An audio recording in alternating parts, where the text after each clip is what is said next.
Petit exercice de raisonnement. Nous sommes d'accord qu'un esprit cartésien est un esprit logique. Donc, cartésien implique logique. Par conséquent, il existe forcément une logique de Descartes. C'est QFD. Eh bien, justement, le sujet de cette histoire est la logique de Descartes. Oui, bon, j'avoue, c'est plutôt tordu comme introduction. Mais aussi, c'est un peu de sa faute à Descartes. Vous le voyez ici sur un portrait qui a quelque chance d'être ressemblant pour une fois. Il tient un livre sur lequel est écrit Mundus est fabula, le monde est une fable, ou un récit, ou une histoire, allez savoir. Il nous en a laissé l'énigme, tout comme il nous a laissé deviner ce que lui-même entendait par logique. Son œuvre majeure est le discours de la méthode pour bien conduire sa raison et chercher la vérité dans les sciences. En somme, un outil pour penser, ayant donc le même objectif que celui d'Aristote. Mais justement, l'organon d'Aristote ne lui convient pas. Il l'explique dans la préface où il décrit sa formation et ses motivations. Je pris garde que pour la logique, ses syllogismes et la plupart de ses autres instructions servent plutôt à expliquer à autrui les choses que l'on sait, ou même, comme l'art de Lulle, à parler sans jugement de celles qu'on ignore, qu'à les apprendre. Lulle, c'est Ramon Lull, un prédicateur du XIIIe siècle. Je vous raconte ailleurs comment il automatisait son argumentation religieuse pour mieux étourdir ses interlocuteurs. Mais revenons à la logique d'Aristote.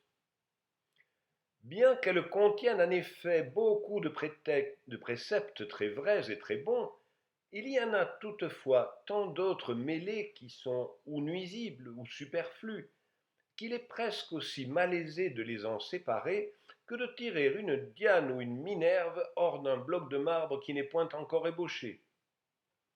Et donc, les syllogismes et autres préceptes logiques sont inutiles et compliqués au point d'en devenir nuisibles. Mais par quoi les remplacer? Ainsi, au lieu de ce grand nombre de préceptes dont la logique est composée, je crus que j'aurais assez des 4 suivants, pourvu que je prisse une ferme et constante résolution de ne pas manquer une seule fois à les observer. 4 préceptes seulement pour remplacer toute la logique? On a hâte de les découvrir. Ne recevoir jamais aucune chose pour vraie que je ne la connusse évidemment être telle. Diviser chacune des difficultés que j'examinerai en autant de parcelles qu'il se pourrait et qu'il serait requis pour mieux les résoudre. Conduire par ordre mes pensées en commençant par les objets les plus simples et les plus aisés à connaître, pour monter peu à peu comme par degrés jusqu'à la connaissance des plus composés. Faire partout des dénombrements si entiers et des revues si générales que je fusse assuré de ne rien omettre. Voyons, être certain de ce qu'on pense, diviser et ordonner pour ne rien oublier. Et dites voir, ça ne serait pas tout simplement du bon sens? Descartes est-il vraiment sûr que ces 4 préceptes suffisent à remplacer l'organon d'Aristote? Il semble que oui. 10 ans après le discours de la méthode paraissent les principes de la philosophie. Voici ce qu'il y préconise comme formation. Après cela, il doit aussi étudier la logique, non pas celle de l'école, car elle n'est à proprement parler qu'une dialectique qui enseigne les moyens de faire comprendre à autrui les choses que l'on sait, ou même aussi de dire sans jugement plusieurs paroles touchant celles qu'on ne sait pas. Ainsi, elle corrompt le bon sens plutôt qu'elle ne l'augmente. Mais celle qui apprend à bien conduire sa raison pour découvrir les vérités qu'on ignore. Comprenez, la logique scolastique n'est qu'une rhétorique vide et inutile, apprenez plutôt à réfléchir. Comment? Par la méthode, bien sûr. La première partie de ces essais fut un discours touchant la méthode pour bien conduire sa raison et chercher la vérité dans les sciences, où je mis sommairement les principales règles de la logique et d'une morale imparfaite qu'on peut suivre provisoirement tant qu'on n'en connaît pas encore de meilleures. Comme vous le constatez, Descartes considère que ces préceptes sont bien des règles de logique. Il est très loin de leur donner un sens mathématique. Pourtant, les mathématiques, et plus particulièrement l'arithmétique et la géométrie, restent son idéal de raisonnement. Ces longues chaînes de raisons, toutes simples et faciles, dont les géomètres ont coutume de se servir pour parvenir à leurs plus difficiles démonstrations, m'avaient donné occasion de m'imaginer que toutes les choses qui peuvent tomber sous la connaissance des hommes s'entresuivent en même façon. Dans un autre texte, resté inédit jusqu'après sa mort, Descartes précise la portée du modèle mathématique de raisonnement. Il s'agit des règles pour la direction de l'esprit, écrites probablement avant le discours de la méthode. Et maintenant, comme nous avons dit un peu plus haut qu'entre toutes les sciences connues, l'arithmétique et la géométrie étaient les seules exemptes de fausseté et d'incertitude, remarquons, pour exposer plus amplement la justesse de nos paroles, que l'on arrive à la connaissance des choses par deux voies, l'expérience et la déduction. Descartes précise ensuite ce qu'il entend par déduction, et c'est assez proche de l'induction que Bacon préconisait dans son Novum Organum, publié une dizaine d'années auparavant. On a parfois tendance à opposer Bacon à Descartes pour la place accordée aux mathématiques. Marginal pour Bacon, primordial pour Descartes. Je ne crois pas que l'opposition soit pertinente. Pour Descartes, les démonstrations mathématiques sont un idéal de raisonnement par la certitude qu'elles permettent d'atteindre, mais les vérités qu'elles obtiennent ont peu de prix à ses yeux. C'est là le but principal de ce traité, car je ne ferai pas grand cas de ces règles si elles n'étaient utiles qu'à résoudre les 20 problèmes dont les calculateurs et les géomètres ont coutume d'amuser leurs loisirs, et je croirais dans ce cas n'avoir réussi qu'à m'occuper de bagatelles, avec plus de subtilité peut-être que les autres. Un autre inédit de Descartes permet de préciser encore sa pensée. Il s'agit d'un texte intitulé Recherche de la vérité par les lumières naturelles. Dans l'introduction, il dit « J'ai donc lieu d'espérer que le lecteur ne sera pas fâché de trouver ici une voie plus facile et que les vérités que je vais émettre ne seront pas rejetées, bien que je ne les emprunte ni à Platon ni à Aristote, mais qu'il en sera d'elles comme des pièces de monnaie qui n'ont pas moins de prix lorsqu'elles sortent de la bourse d'un paysan que lorsqu'elles sortent du trésor public. Et nous voici avertis. Le texte est une conversation entre trois personnages, Eudoxe, Polyandre et Épistémon, qui jouent un peu les rôles des acteurs du dialogue sur les deux grands systèmes du monde de Galilée, qui date de la même époque. Celui qui défend l'aristotélisme officiel est Épistémon. Descartes lui fait attaquer sa propre philosophie avec ironie et clairvoyance. Tout ce qu'il a appris à l'aide de cette belle méthode que vous vantez tant, c'est qu'il doute, qu'il pense et qu'il est une chose pensante.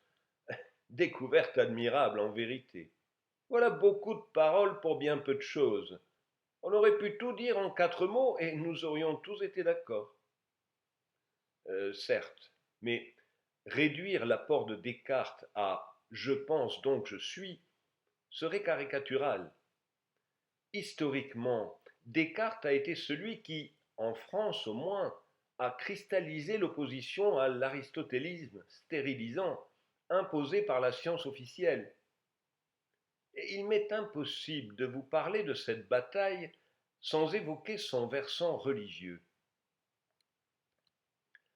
Vers la fin du XVIe siècle, les jésuites avaient instauré pour leurs collèges dans toute l'Europe un ratio studiorum, un plan des études, qui fixait des programmes d'enseignement fidèles à la tradition scolastique, héritée de saint Thomas d'Aquin. La géométrie était celle d'Euclide, et la logique était celle d'Aristote, développée dans les nombreux manuels en latin publiés à partir du XIIIe siècle. Au début du XVIIe, la résistance de l'université de Louvain aux jésuites est incarnée par cet homme, Cornelius Janssen, originaire des Pays-Bas. Je vous passe les finesses théologiques et les enjeux politiques. Sachez seulement que les idées de Janssen ont été à l'origine du jansénisme, opposé aux jésuites, puis au pouvoir de Louis XIV. Son port d'attache était l'abbaye de Port-Royal, dans la vallée de Chevreuse. Plus que tout autre, la famille Arnaud a incarné le jansénisme en France. La sœur aînée, Angélique, secondée par sa cadette, Agnès, a dirigé sa communauté et réorganisé la règle de son ordre. Mais c'est leur petit frère, Antoine, qui a le plus fait pour la diffusion de leurs idées. Et il est déjà apparu dans ces histoires pour avoir écrit un cours de géométrie opposé à Euclide. Associé à Pierre Nicole, Antoine Arnaud a publié en 1662 La logique ou l'art de penser. La date est importante. Elle se situe 1 an après la mort de Mazarin, au moment où Louis XIV affirme son pouvoir absolu. Il est partagé entre une certaine ouverture intellectuelle, qui le pousse à applaudir aux comédies de Molière, et sa crainte de toute opposition politique, conséquence du traumatisme de la Fronde. 2 ans plus tard, Louis XIV applaudira Tartuffe, mais interdira ses représentations publiques, sous la pression des jésuites, opposés aux jansénistes. Et ce n'est pas tout à fait un hasard si j'évoque Tartuffe au moment de vous présenter ce livre. 1662, c'est aussi l'année de la mort de Pascal. Avec ses 2 sœurs et sa nièce, il s'était engagé aux côtés des religieux de Port-Royal. Il était un ami d'Arnaud, qu'il avait défendu par ses provinciales. D'ailleurs, l'esprit géométrique de Pascal est cité dans la logique d'Arnaud et Nicole. Voici la page de titre. La logique ou l'art de penser, contenant, outre les règles communes, plusieurs observations nouvelles propres à former le jugement. Un succès incontestable, pas moins de 63 éditions en français, sans compter les traductions latines et anglaises. Ce succès est dû beaucoup plus à l'habileté des auteurs qu'à la nouveauté du contenu. Ils ont réussi le tour de force de transformer en best-seller un livre qui était très marqué par leur appartenance au parti janséniste, au point qu'on l'appelle encore la logique de Port-Royal. Pire, le parti pris du livre était ouvertement cartésien, et on peut considérer que s'il existe une logique cartésienne, elle est résumée dans cet ouvrage. La référence à Descartes apparaît dès les premières lignes. La logique est l'art de bien conduire sa raison dans la connaissance des choses, tant pour s'en instruire soi-même que pour en instruire les autres. Cet art consiste dans les réflexions que les hommes ont faites sur les 4 principales opérations de leur esprit: concevoir, juger, raisonner et ordonner.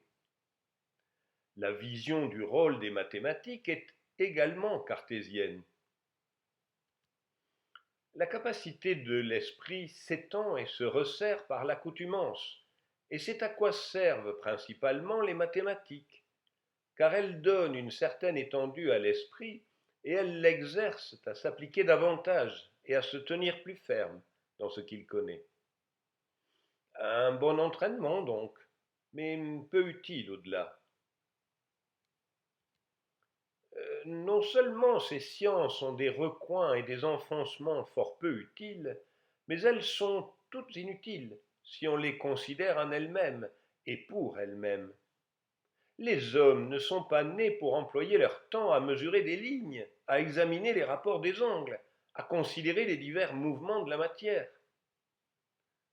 Comprenez que pour ces messieurs de Port-Royal, comme pour Descartes et Pascal avant eux, l'homme ne peut trouver de but plus important que de se consacrer à Dieu. Concernant la logique d'Aristote, le livre cite textuellement la critique de Descartes. Mais là où le numéro d'équilibriste devient époustouflant, c'est qu'après avoir bien expliqué que la logique scolastique ne sert à rien, un excellent exposé clair et très pédagogique en est proposé. Les auteurs s'excuseraient presque d'en avoir reproduit jusqu'aux détails les plus caricaturaux.